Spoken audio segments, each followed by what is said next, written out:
கிறிஸ்துவுக்குள் பிரியமானவர்களே, இந்த காலை பொழுதிலே உங்கள் யாவரையும் அன்போடு கூட நான் வாழ்த்துகின்றேன். இந்த காலை பொழுதிலும் எரேமியா தீர்க்கதரிசன புஸ்தகத்தின் 1 அதிகாரம் 5 வசனத்தை நாம் தியானிக்க அழைக்கப்படுகிறோம். நான் உன்னை தாயின் வயிற்றில் உருவாக்கும் முன்னே அறிந்தேன். நீ கர்ப்பத்திலிருந்து வெளிப்படும் முன்னே நான் உன்னை பரிசுத்தம் பண்ணி உன்னை ஜாதிகளுக்கு தீர்க்கதரிசியாக கட்டளையிட்டேன். எரேமியா பிறப்பதற்கு முன்பே தேவன் அவரை அறிந்திருந்தார். அறிந்தேன் என்ற அந்த வார்த்தை வெறும் தகவலை மாத்திரம் நமக்கு குறிக்கவில்லை.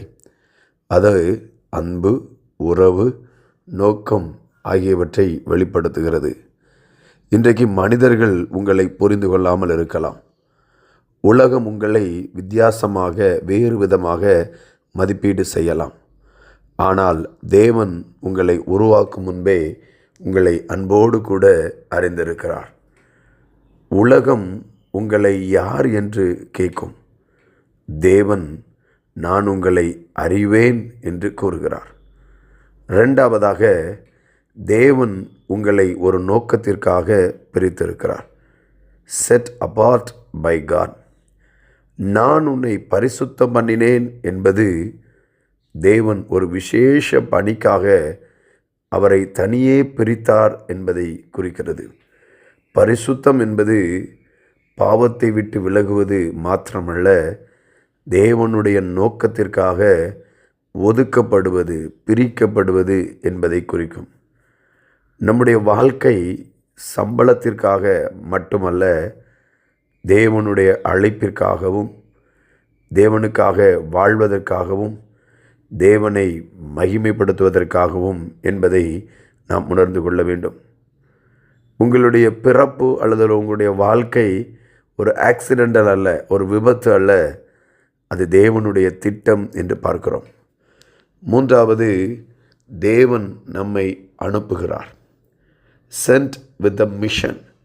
எரேமியா ஒரு தீர்க்கதரிசியாக நியமிக்கப்பட்டார். ஒவ்வொரு கிறிஸ்தவனும் ஒவ்வொரு விசுவாசியும் சாட்சியின் வாழ்க்கை வாழ நாம் அனுப்பப்பட்டிருக்கிறோம்.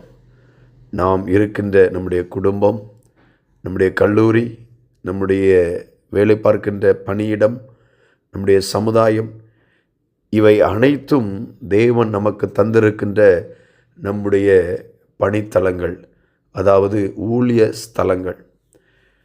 நம்முடைய அழைப்பு மற்றவர்களைப் போல இருக்க வேண்டிய அவசியமில்லை. ஆனால் தேவன் நமக்கு கொடுத்த பணியினை நாம் உண்மையுடன் நிறைவேற்ற வேண்டும்.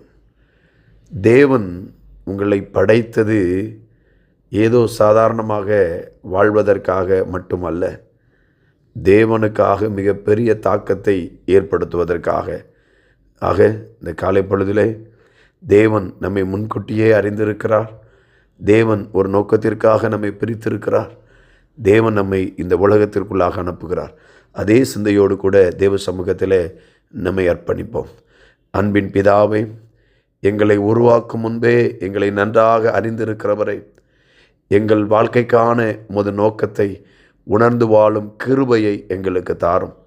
உலகத்தின் குரலை விட உமது அழைப்பின் சத்தம் கேட்டு உமக்காக பரிசுத்தமாக வாழ்ந்து நாங்கள் இருக்கும் இடமெல்லாம் உமக்கு சாட்சியாக ஜீவிப்பதற்கு எங்களை பயன்படுத்தும்.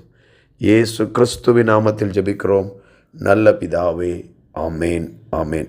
கர்த்தர் உங்களை ஆசீர்வதிப்பாராக. ஆமேன்.